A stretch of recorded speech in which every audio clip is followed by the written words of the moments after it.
మన 3 రోజుల నాడు చెప్పింది రాజమండ్రి జైలుకి. ఆయనేమో రా కదలరా అని చెప్పి ప్రజలను పిలుస్తున్నాడు. ఆయనేమో కోర్టులో రా కదలిరా కదలి వెళ్ళు సెంట్రల్ జైలుకి.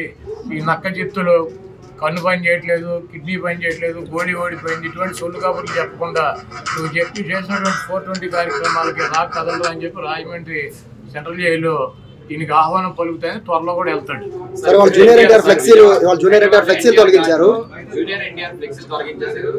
బాలకృష్ణ గారు చెప్తేనే తీసేసామని చెప్పి కూడా చెప్తున్నారు అక్కడ ఎన్టీఆర్ ఘాట్లో హైదరాబాద్. జూనియర్ ఎన్టీఆర్ ఫ్లెక్సీలు తొలగిస్తే ఎవడ తీయమన్నా ఆయన ఊడిపోయిన ఇంటికి అనుకుంటుందా? వాళ్ళ నీచమైన బుద్ధి. ఎన్టీ రామారావు పేరు చెప్పి భజన చేసుకునేటువంటి కుటుంబ సభ్యులు ఎన్టీ రామారావుని పెద్ద ఎన్టీఆర్నేమో చంద్రబాబు కోసం దించారు. జూనియర్ ఎన్టీఆర్నేమో సిగ్గు లేకుండా బాలకృష్ణ మళ్ళీ అల్లుడి కోసం ఈ లోకేష్ పప్పుగడి కోసం సర్వనాశనం చేసేటువంటి కార్యక్రమం పెట్టుకున్నారు. ఇటువంటి బాలకృష్ణలో ఇటువంటి చంద్రబాబు నాయుడు 1000 మంది వచ్చినా కూడా జూనియర్ ఎన్టీఆర్ ఊడిపోయినటువంటి ఇంట్లో కూడా పేర్లేదు. మరి వచ్చే ఎన్నికల్లో కొడాలి నానికి డిపాజిట్లు కూడా రావు అని చెప్పేసి టీడీపీ నేతలు ఇవాళ సభ ద్వారా మేము ప్రూవ్ చేస్తామని చెప్పి టీడీపీ నేతలు. చంద్రబాబు 2014 ఎన్నికల ముందు 3 సభలు పెట్టాడు గుడివాళ్ళు. అప్పుడు కూడా ఏ సొల్లు కబుర్లు. కాకపోతే పోటీ చేసే అభ్యర్థులు మారారు, వచ్చి ప్రగల్భాలు చెప్పే సొల్లుగాళ్ళు మారారు. 2019 ఎన్నికల్లో కూడా కొడాలి నానికి డిపాజిట్ లేకుండా చేస్తాను 3 మీటింగులు పెట్టి ఇటువంటి సొల్లు కబుర్లు ఈ సొల్లు నా కొడుకులు సొల్లు పోరానని చెప్పారు. మళ్ళీ 2024 వచ్చింది, మళ్ళీ అభ్యర్థులు మారారు, మళ్ళీ మాట్లాడే వాళ్ళు మారారు. ఈ గుంట నక్క మాత్రం వీడు ఇంటాక ఉన్నాడు. ఇప్పుడు 2 మీటింగులు అయినాయి, ఇది 3వ మీటింగ్ పెడతాడు ఎన్నికల్లోపు. నా ఊడిపోయిన ఇంటర్ కూడా పెడతాడు. ఉమ్మడి కృష్ణా జిల్లాలో వైసీపీ ఖాళీ అయిపోతుందని కూడా చెప్తున్నారు సార్. మొత్తం జాయినింగ్స్ వరుసగా ఉన్నాయి, ఎక్కడ పెట్టుకోవాలో కూడా మాకు తెలియట్లేదు. ఎక్కడో పెట్టుకోమనండి.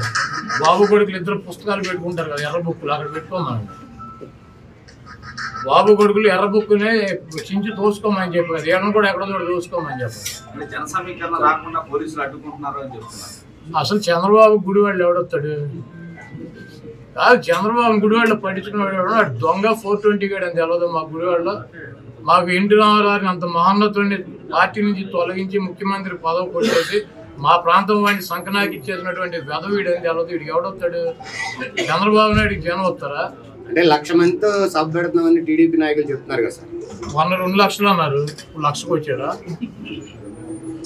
అది మొన్న వాళ్ళే పార్టీ మీటింగ్ పెట్టి 2 లక్షల మంది జనం అన్నారు, 1,00,000కి వచ్చారా? అక్కడ తీసుకున్న ల్యాండ్ ఎంత చూసారా మీరు? 22 ఎకరాలు పొలం తీసుకున్నారు, దాంట్లో 9 ఎకరాలు పార్కింగ్ పెట్టారు, 5 ఎకరాలు దయచేసి వేసారు, 5,000 కుర్చీలు వేశారు. 1,00,000 మంది వస్తారా? ఇప్పుడు వెళ్ళి లెక్కేటాడు కుర్చీలు 5,000 ఒకటో కుర్చీ ఉంటే నేను గుడివాడ వేసి వెళ్ళిపోతా. మీరు ఇలా లెక్కేటండి మీడియా వాళ్ళు. 22 ఎకరాలు ల్యాండ్, 7 ఎకరాలు పార్కింగ్, 9 ఎకరాలు పార్కింగ్, 5 ఎకరాలు ఏమో డయాస్ అంట, ఆయన సెక్యూరిటీ అంట. వేసి 5,000 కుర్చీలు వేసి 1,00,000 మంది వస్తారు. 5,000 కుర్చీలు 1,00,000 మంది కూర్చుంటారు. అంటే ఒక కుర్చీలో 10 మందిని కూర్చోబెడతారు ఏంటి? ఇవన్నీ సొల్లు కాబులు. 5,000 మందికి అక్కడ ఏర్పాట్లు చేశారు. చంద్రబాబు మాట్లాడారు 3,000 మంది ఉంటారు. చంద్రబాబుకి ఆయన రుద్రికులు వస్తాయంటే ఓ జగబడి వచ్చేటకి ఈ సొల్లు కానీ నా చిన్నప్పటి నుంచి చూసి సొల్లు కబుర్లు సొల్లు పురాణం ఇవన్నీ ఈయన ఆ వాళ్ళకి చెవుల్లో రక్తం గారిని చంద్రబాబు పట్టించుకున్నాడు గుడివాళ్ళు ఎవడు ఉండడు. అంటే మీరేమో ఏమీ లేదంటున్నారు. ఒక పక్కన బాలసారి గారు జనసేనలో చేరుతున్నారు, బాలసారి గారు టీడీపీలో చేరుతున్నారు. ఎందుకని ఇట్లా వెళ్తూ ఉన్నారు? జగన్మోహన్ రెడ్డి గారు నిన్ను టీవీలో ఏ టీవీ 10 టీవీ నిన్ను తీసేస్తే నువ్వు ఎక్కడ చేస్తావు? ఏదో ఛానల్ చేరవా? ఇంటికాడ కూర్చుంటావా? ఆయన వేరే చోటుకి వెళ్ళమని వెళ్ళారు, ఆయన చెబుతున్నాడు కదా. ఎవరు వెళ్ళారు? వైసీపీ లీడర్లు పార్టీ వీడి వెళ్ళొద్దని చెప్పి ఎవరు వెళ్ళింది? ఎవరు? అయోధ్యరామరెడ్డి గారు నేను కూడా వెళ్ళా. ఎందుకన్నా మనందరం కలిసి ఉన్నాం కదా, కలిసి ప్రయాణం చేద్దామని చెప్పి. అవునే, ఆయన తీసేసాడు, మేము ఉన్నామని అడుగుతాం. పీకేసేది మేం కాదు కదా. కలిసి ఉన్నాము అన్ని చోట్ల, ఇప్పుడు దాకా కలిసి ఉన్నాం కదా, కలిసి ఉన్నాం, తొందరపడమా కానీ చోటకి వెళ్తాం. మరి ఎవరు వెళ్తారు? కాదు, ఎవరు వెళ్తారు? జగన్మోహన్ రెడ్డి గారు సీట్ ఇస్తానంటే నాకు వద్దు, జనసేన తెలుగుదేశం మా జలది ఏ పార్టీకి వస్తే సీట్ ఆ పార్టీలో చేస్తామని చెప్పి వెళ్ళేవాళ్ళు ఎవడు ఉన్నాడా? అది జగన్మోహన్ రెడ్డి గారు పీకేసిన వాళ్ళు తప్పించి పక్కన పెట్టిన వాళ్ళు తప్పించి ఎవరు వెళ్ళారు చెప్పండి? ఒకటి పేరు చెప్పండి. జగన్మోహన్ రెడ్డి గారు నేను సీట్ ఇవ్వను నీకు బాగాలేదు అని చెప్పిన వాళ్ళు తప్పించి ఎవరు వెళ్ళారు చెప్పండి? ఒకటి పేరు చెప్పండి. లేదు లేదు మాకు చంద్రబాబు దగ్గరికి వెళ్తామని చెప్పి వెళ్ళినాడు ఎవడో ఒకటి పేరు చెప్పండి. ఈ కేసిన ఇప్పుడు మిమ్మల్ని ఒక ఛానల్లో పీకెత్తి ఇంకో ఛానల్కి వెళ్ళరా? ఉద్యోగం మానేసి ఇంటికాడ కూర్చుంటారా? అంటే ఈ ఓట్ల కసరత్తు వ్యవహారం సీట్ల కసరత్తు ప్రారంభించక ముందే 4 ఎమ్మెల్యేలు వెళ్ళిపోయారు. వాళ్ళకి అప్పుడే చెప్పాడుగా అసెంబ్లీ అంటే ఎమ్మెల్సీ ఎన్నికల్లో నేను తీసుకెళ్ళి లోపల తీసుకెళ్ళి సర్లే చూస్తానని చెప్పమంటే నేను సీట్ ఇవ్వనని. మీరు రామాయణం ఎంత రావుడు సీత ఏమవుతుంది నేనేం చెబుతా?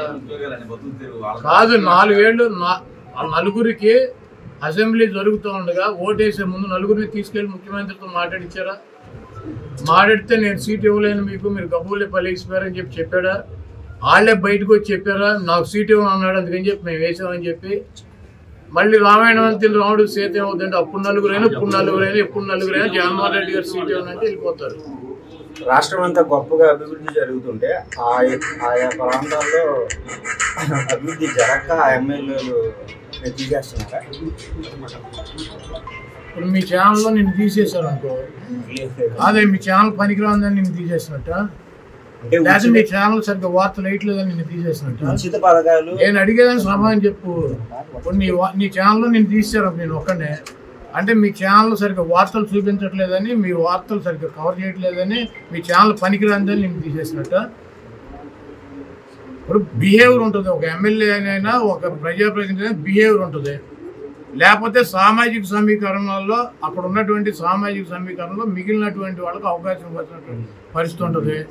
ఇది అన్న ఒక రాజకీయ పార్టీ ఒకరినే పెట్టుకుని 365 రోజులు ఇక ఎలక్షన్ వచ్చేటల్లా అతనికే సీట్ ఇవ్వాలని అంటే రాసి ఉందా?